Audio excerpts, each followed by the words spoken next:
I'm Typo. So it's time now to look at a bigger computer from Olivetti.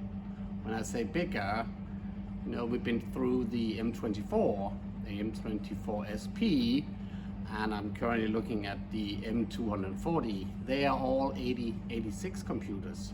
Now we move up and we are doing the AT. So that's the Intel 8286. And it's back here. It's this one. Let me put it on the table. We'll open it up and then we'll have a look inside.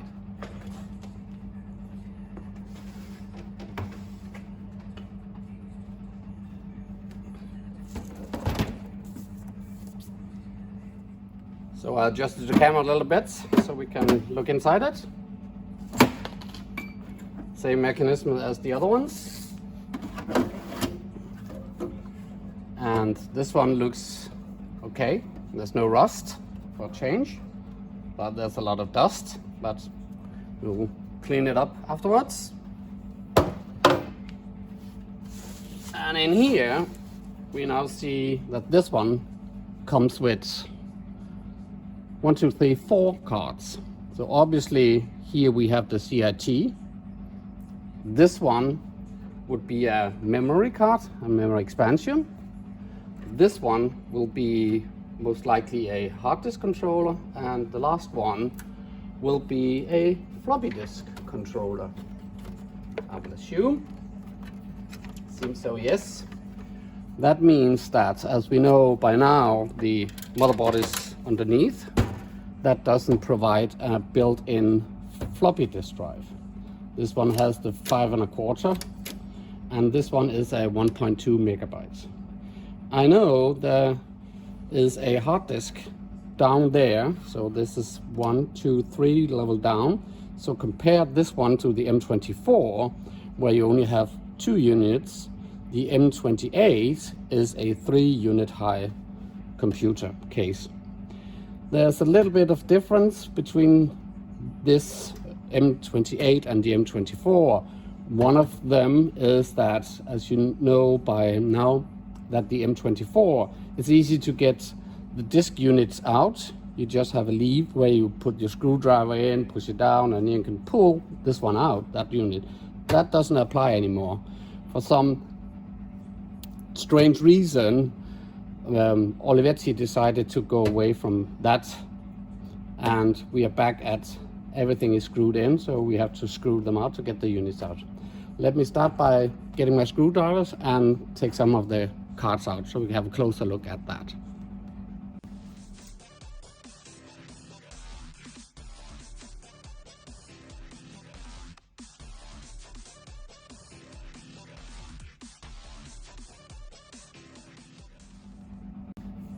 And here's the screwdriver.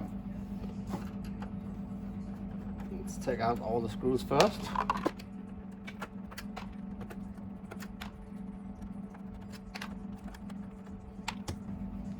So the first card I'm moving out is the memory expansion card.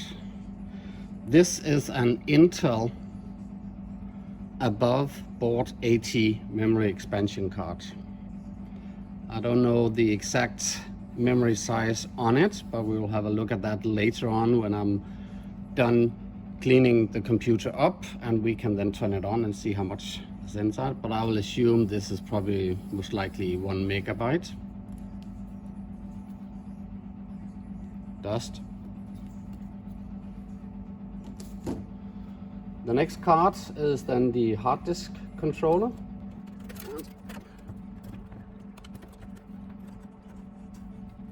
There we go. So this is an MFM hard disk controller, where you have the units and the 2 controllers, so you can have 2 hard disks on it. This has no label, so I don't know which brand it is as such. The next one will then be the disk controller, so the floppy disk controller. There we go. And let's get the ribbon cable off. There we go. So, and this one is an GO711 and it's from June 86. And the last card, which cannot be pulled out at the moment, it's gonna be the CRT card. We'll have a look at that once it's out. Let me see if I get some of the stuff out first here. So I'll try to see if I can get the discs out, including the hard disk, and this panel needs to be removed to gain access to the lower part. This is where we have the hard drive inside. So 6 screws.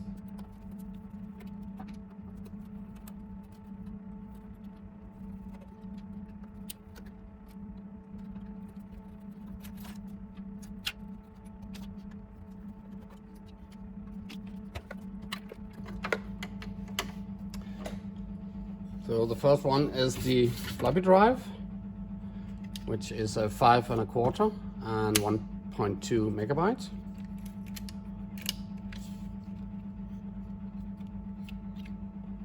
Looks all good.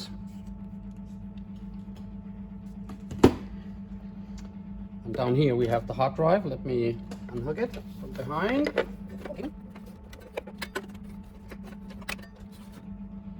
There we go. So this one is an Olivetti branded original hard drive. So this is XM5221-2.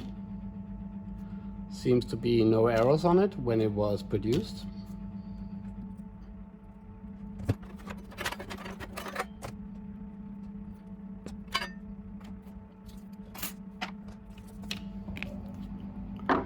Let's now have a closer look at the power supply. It is the M24.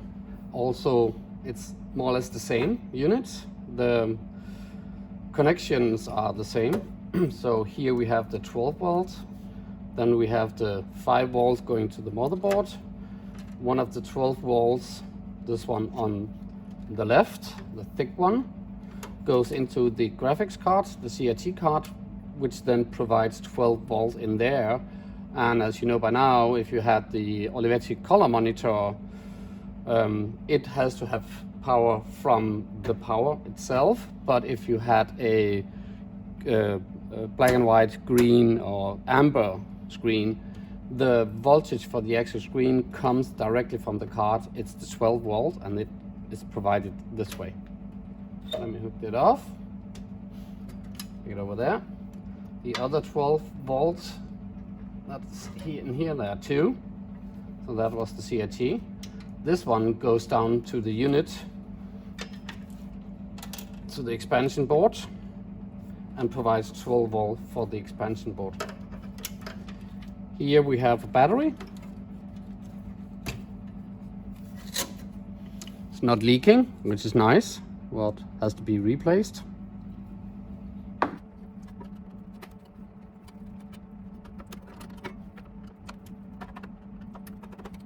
So this thick cable is then the 5 voltage that goes to the main board.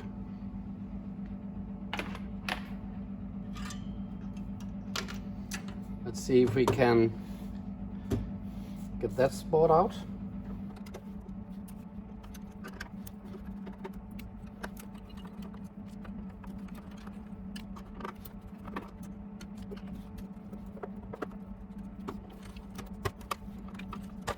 There we go. Sorry. So this one says again June 86, and the board itself is called IF601. As you can see, this is a AT 16-bit AT board, and it has 1, 2, 3, 4, 5, 6, 7 expansion slots, and 4 of them are the 16-bit. Let's see how we get the power supply out now. Let me turn it a little bit around.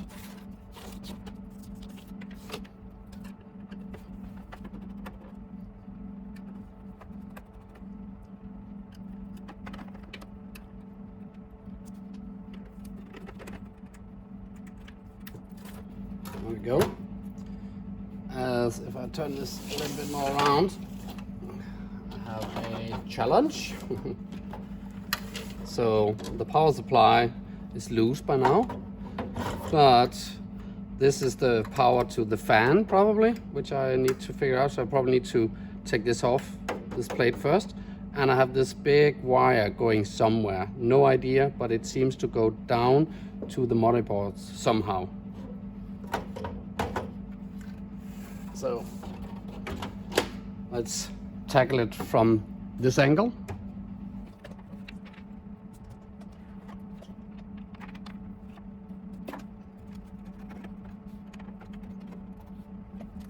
Yep. So this one is extremely dusty, but soap will finish it. And here we have the ground and the fan, and we have the power. And in this case, the plus voltage is the red one on the inside, and the ground is on the outside.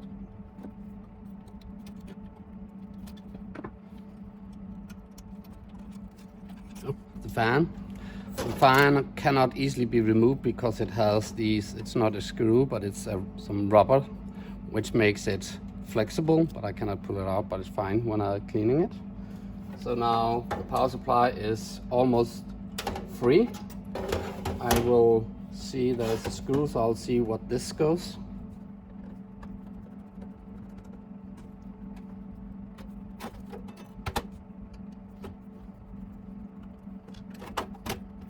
Seems that we have no, oh yeah, there we go.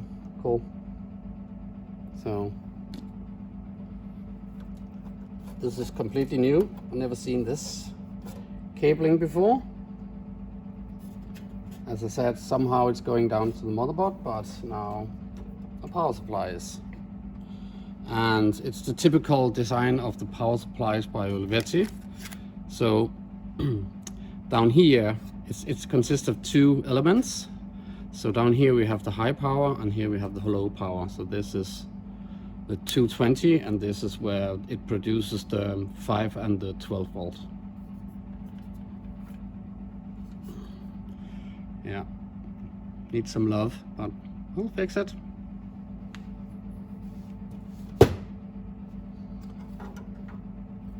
So I will assume that we need to turn it around and see what's underneath to get the motherboard out. Before I do that, again, but it's typical, everybody knows this. I'm just amazed every single time. The fan in here, so much disgusting dust. We'll clean it. Now turn it around.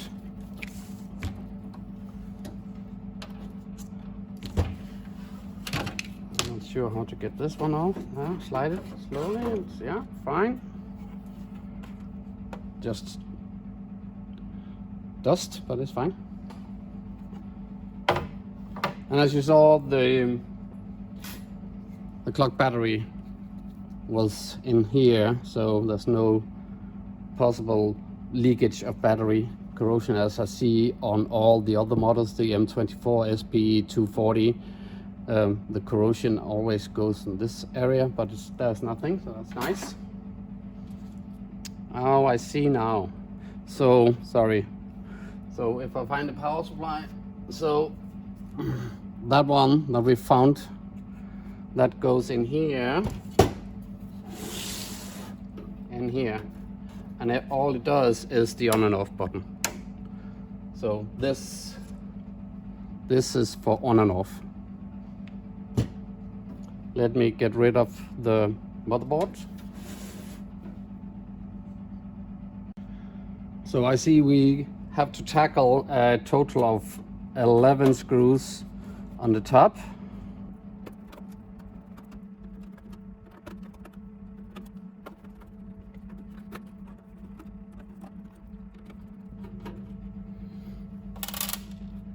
And I know before I can pull it out, I need to unscrew 4 screws here. Let me turn around a bit.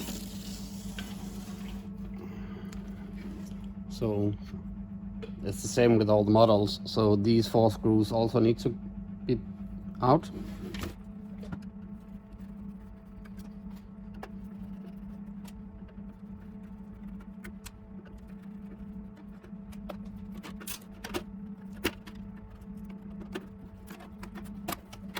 There we go.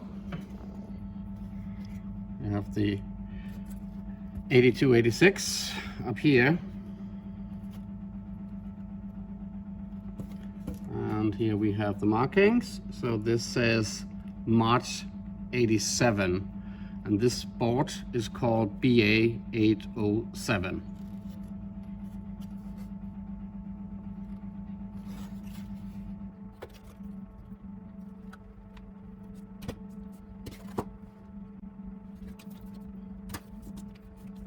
I think the last card we need to tackle is the CIT.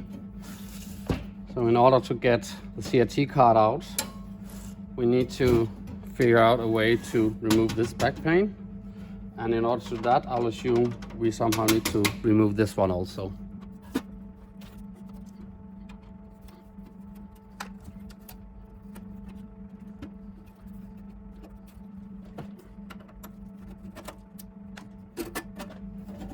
I think the last two screws are these. So this does need to get off. Don't need to take this one off. Back pane. And here we have the card. We just need this specific screw down there.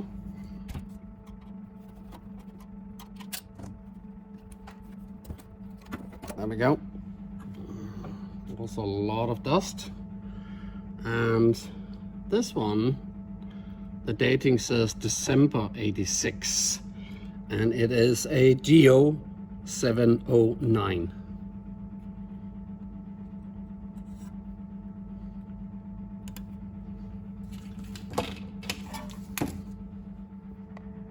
So everything is laid out on the table. This is the biggest amount of units when I disassemble a computer that I've seen on Olivetti's. But I'm assuming as bigger they get, the more boards and other parts will be available. So next time you see this, it will be all clean. There we have it. It's all cleaned and assembled. Let's try to turn it on. I will warn you in the beginning that I know that you most likely won't see much on the screen because the camera is not synchronized to the frequency of the monitor, but there we go. So as you can see, it says base memory 640, expansion memory 1536, which gives you a total of 2 megabytes. It also complained about the fact that the configuration of the expansion board with the memory inside was not configured to the BIOS, and that's due to the fact that there's no battery. I located the manual, and inside the manual there is a custom test for the M28. And I will try to boot it from there and see if there's a BIOS settings where I can go in and fix them. So here we have the base memory size error, expansion memory size error.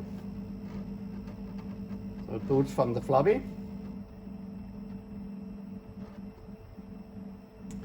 And here we have a nice screen with some graphics over there. And I can select 1 for system checkout, 2 for setup utility, 3 for ship hard disk, and 4 for test 1 module and escape to exit the program. So I'm choosing 2, setup utility, pressing enter. And there we go. Already went in previous, so it knows the date and the time by now, but the expansion memory size says 0. So let's press 4. And I can then do spacebar to move up or backspace to move down the selection. So I'll move up, and I'll assume as it's 2 megabytes in total, I think I have to do 1664 kilobytes.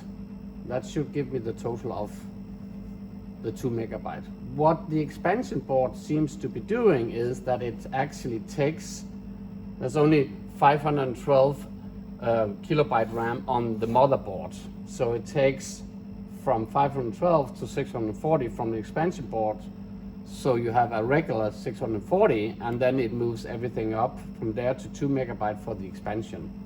So let's try. So press enter when it's correct. I'm pressing enter. Press escape if information is correct. I'm assuming it is.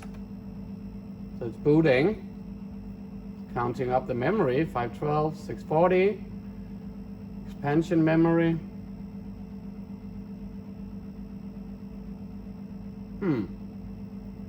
Not quite what I expected. There's an error. So we probably need to go down. Probably selected the wrong value.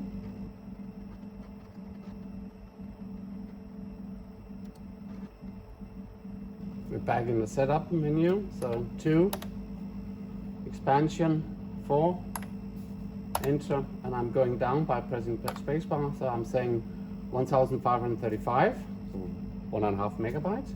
Let's see if that's it, and let's try.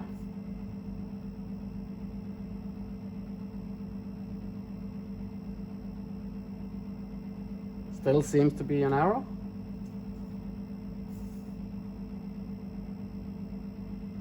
Maybe I need to select the 2 megabyte. No, sorry, it's okay now. So it's 1536, which gives a total of 2 megabytes.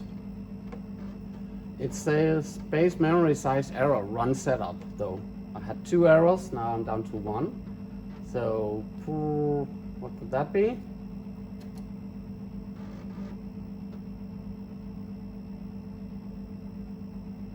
So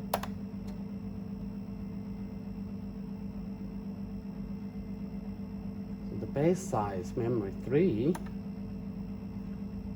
enter. Should I say 640? I will try with 640. Enter, escape. Let's see. So base memory 640 as counted correctly.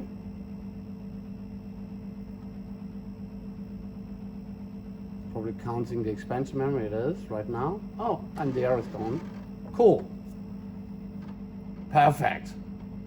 The computer's up and running, and it's even, well, now it's booting from the disk drive, so let me reset. There's a reset button in the front of the cabin, so let's reset. Taking the disk out.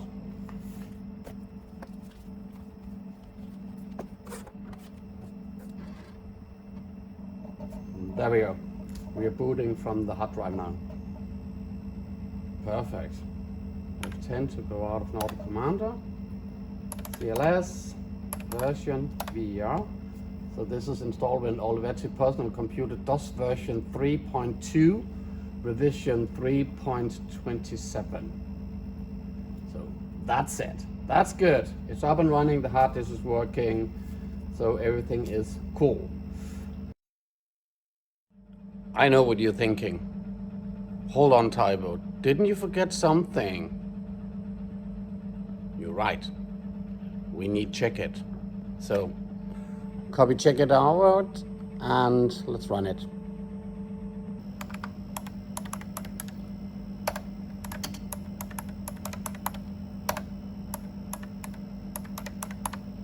Go.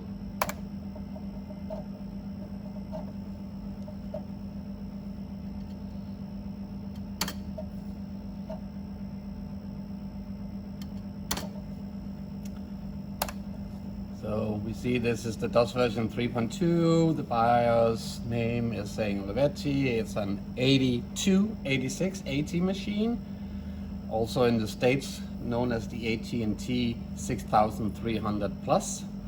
It comes with a coprocessor, so that's very nice for mathematical calculations if you have any program for that. The base memory, as we already know is 640, there's the extension, so it comes up to a total of 2 megabytes. So let's try and do some benchmark testing. So main system.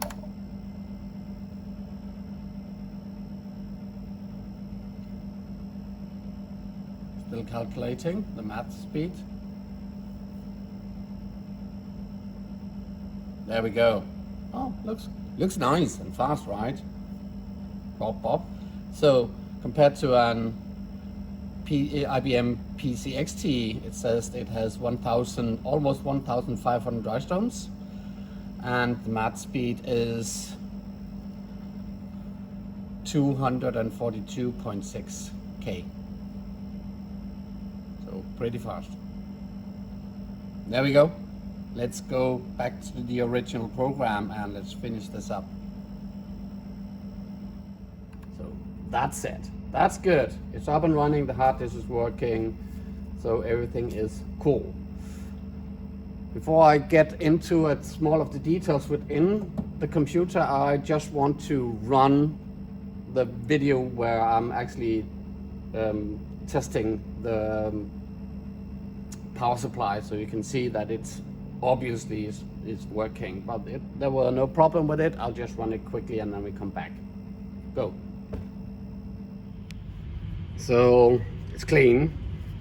Just want to make a short stop so you can see that I'm also testing the power voltage.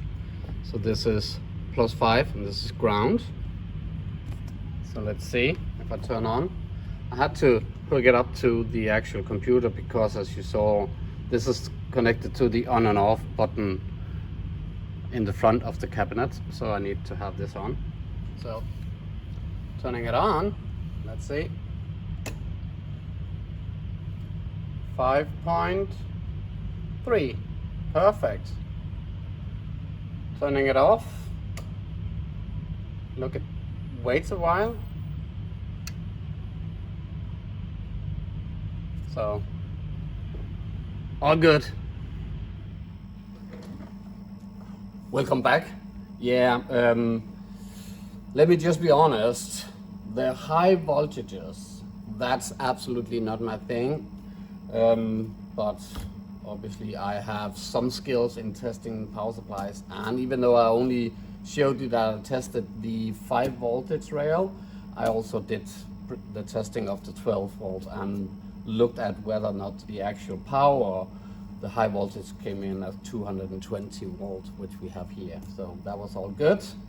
I put up the M24 just next to the M28, just to explain that it's kind of like the same computer. This is the 8086. This runs at 8 megahertz. This is the 8286, which also runs at 8 megahertz. Both computers are 16-bit, so telemetry there. This M28 is just the AT version. So when IBM obviously came out with their AT, Olivetti went the same way, which the rest of the world who were doing computers that back in that time, Compaq and so on and so forth, they all came out with an AT computer. This is the Olivetti's one. It's a little bit higher, as I mentioned earlier, because it's a 3 unit. So you have, in this case, you have a floppy disk, an empty bay, and then a hard disk. Whereas in the M24, let me turn the camera a little bit around, sorry.